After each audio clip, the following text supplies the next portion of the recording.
But hot off the press, of course, I want to talk about the fact that the former Work and Pensions Secretary, Mel Stride, has been eliminated from the Tory leadership race just today. Robert Jenrick came out on top with 33 votes. Kemi Badenoch close behind on 28. What's going to happen, Mark?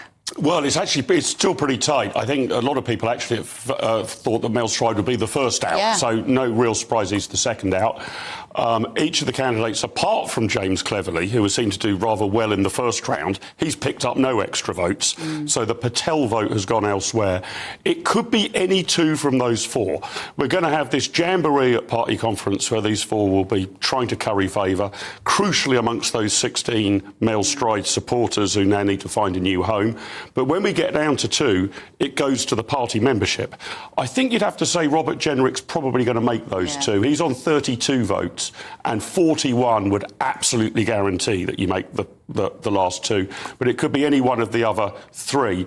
And they've now got to have half an eye on appealing to the party grassroots. This battle moves out of the tea rooms in the House of Commons, moves out of the SW1 postcode, and it's now going to be down to the 150,000 Tory members. Steve, that it has to go a little bit more to the right, perhaps you might say, the old-fashioned political right, with whom Robert Jenrick is probably the most likely to wear that crown, do you think? I think it's quite likely that's where the Tory party will end up. But you have to remember it took them 3 leaders until they resolved that last time they were out of office. So tilting that way doesn't necessarily mean it will be the solution to their problems. OK. Which one do you think is the best candidate? I mean, you guys have got the massive majority. You're going to be there for at least four years or so. The best candidate, well, actually, I think Mel Stride was a really decent guy. But I suspect that the party membership, if they're given the choice, will go for Badenoch. Do you? OK, right. We've got to move on to the big story, though, today, of course, is that MPs have voted to cut the winter fuel allowance. It's a plan criticised by many of the MPs in Parliament today. This government have been telling pensioners they didn't want to do this, but tough financial decisions must be made. But we all know that's poppycock. That wasn't the government's message to the already highly paid trade drivers. When they met them, money was no object. Have as much as you want. The public are not as stupid as this government think they are. As well as the estimate vary there, of course, as well as the Tory backlash, 53 Labour MPs abstained from voting, including the Mother of the House, Diane Abbott, and Cabinet Minister Hilary Benn, with one Labour MP, John Trickett, my new hero, voting against the government, saying that he will sleep well tonight, defending his constituents. And there we go. There's my little tribute to John Trickett. This comes as the party's own research has revealed that almost 4,000 pensioners could die if the payments are scrapped. Steve, let me come to you first of all. Do you think Sir Keir Starmer, when he decided he was going to go ahead with this, had any idea what a furore it would cause amongst the public and even amongst a lot of traditional Labour voters, the elderly Labour voters? Well, I think he probably did know there would be some big reaction. Some of it may be genuine, some of it I think is a bit confected, if I'm really truthful with you. To be honest, I don't know why Labour MPs are focusing so much on this and their own side. I mean, they should be going after the energy supply companies and saying, why don't we reduce or scrap the standing charge? That's about the same as the winter fuel allowance. That's virtually an unearned profit, and it's not coming from the taxpayer. It's coming from the profits that the energy companies are But that's the fear in. with Keir Starmer, you see. He won't go after the big corporations. He just won't go after them. And all of this talk today at the TUC, we're going to come on to this in just a minute, about the fact that he's there for the working people. I'm seeing no evidence of that, Mark. Well, I suppose you can say train drivers work and pensioners typically don't, and he's given a lot of money to train drivers and is clawing that back from pensioners. Look, I want to be as fair as I can be about this. I think Labour's gone about it in a pretty bad way. I think this could easily have been in their election manifesto. I don't buy the £22 billion black hole nonsense. The books were open. The truth is the black hole in the United Kingdom isn't £22 billion. It's about £7 trillion. If you look at our total national debt and all of our liabilities, complaining about £22 billion is a bit like being worried that your house is burning down because you've got a £5 note behind the sofa. It's a tiny, tiny rounding error. So why do they use that figure? Because I've had that same thought. I thought, well, it's just nonsense, really. It's sort of monopoly money. It sounds like a colossal amount, but it is a rounding error on a spreadsheet, given how... I mean, the government spends, north of £1 trillion a year. That's £1,000 billion a year is government expenditure. And what are we spending on interest at the moment on our debt? That's now bigger than the education budget. But I mean, those of a free market bent like me, fiscal hawks like me, warned this would happen. The government has spent more than it's brought in tax revenue every year for now nearly quarter of a century. Now, you can do that, but at the end of that period, it's a bit like not paying your credit card debt. You have huge interest payments to pay. So, look, I think a challenge for Conservatives is, by all means, oppose this. You might say it's being badly done, but government expenditure is going to have to fall, and fall quite radically. And if you want to protect the winter fuel allowance, for sake of argument, you're going to have to find cuts elsewhere. You can't prioritise every element of government expenditure. It's got to come down. That's not an ideological point, it's just a matter of maths. So, Steve, this is just tinkering around, really, with the numbers, and doing it whilst making Keir Starmer, making himself and the party really unpopular. Because it seems that when they want the money, they can find it. So we're going to be spending however many hundreds of billions, it probably will end up in the trillions, on GB Energy, the green ambition to fuel the country. And yet it seems like he doesn't really care about old people in their houses this winter. And this is Labour. You're meant to be the kind lot. Well, of course, the government's going to implement the triple lock. Pensioners are one of the fastest gaining groups in society. That's just a fact. GB Energy, I think, is probably one of the smartest things this government's going to do.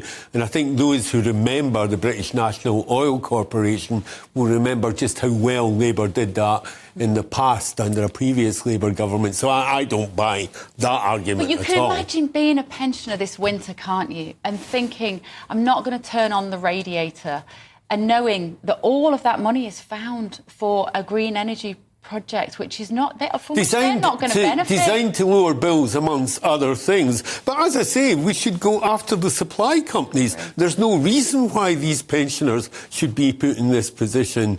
None whatsoever. And, if people are really worried about it, they should be out there arguing for that now. Can we just talk a bit about, as well, what Sir Keir Starmer does now with these MPs who abstained today, I was just before coming on air, Bev, I was looking through who are these 53? Is this some sort of rebellion from, I don't know, some faction of the party? The first two I saw, one was ill. People who are like pensioners. Well, yeah, or an identifiable organised rebellion. But the first two I saw, one was ill and apologised that they couldn't work. A few of them were ill. One was away in Ghana or something. One was at the dentist. One was at the dentist. So I don't know whether these are genuine excuses or whether these people have found a good reason to absent themselves. It is, on a retail basis, a very easy stick to hit them with. I've already seen some Conservative things going around in individual constituencies saying your local Labour MP has voted to remove winter fuel allowance from 13,000 households. But as I say, on the macro, I disagree with Steve about the profitability of energy companies. They're not super profitable compared to anywhere else. But I would welcome a drive to get energy prices down, rather than allowing energy to become more and more expensive and then working out whether we can afford to subsidise it. It would be better actually to have a plan. And we've had no energy strategy for 20 or 30 years. Are we going to allow small modular nuclear reactors? I think we should get on with fracking and shale gas.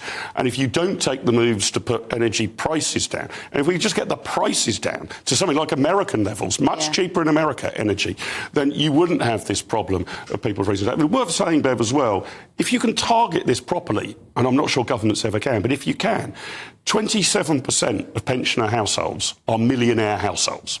Now, they don't need 300 or 400 quid. Correct. But it is often very difficult to get that means testing right. Why is it so difficult? Well, because what are you measuring? How many forms do you need to fill in? I think for pension credit, isn't it 243 questions? So people just give up on it. They don't know whether they're liable for it. Generally speaking, I like the tax system to be the means testing. That if you're rich, you pay more tax. If you're poor, you pay fewer tax, and to have universal benefits. That seems the easier way. Otherwise, you're asking people, what do you start asking them? How big's your house? How small's your house? How big's your mortgage? How much have you got in ISAs? It becomes complicated. One of the criteria, Steve, for whether you'd get this winter fuel allowance is that you won't qualify for pension credit if you have £10,000 of savings. Now, some people watch this and go, well, that's a huge amount of money. You should be spending that on your energy bill. If you're a pensioner and you want to have one eye on maybe social care or, God forbid, leaving something to your grandchildren, £10,000 is not going to go very far. But what message does it give people for Keir Starmer to say, well, make sure you've not got £10,000 by the time you get to your 80s, because at that point, you're on your own? Well, of course, wherever you draw the line, wherever you put the threshold for any kind of welfare benefit, there are always people just over that line who lose out, and that's the group you're talking about. I think there is an argument for reviewing where the level is for pension credit, and more importantly, we should simplify the method. There's about 1 million pensioners entitled who don't get it. We should make it easier for those people to have it now, as much as worry about people who are just over the limit. How would you have voted today, Steve, if you'd been in there?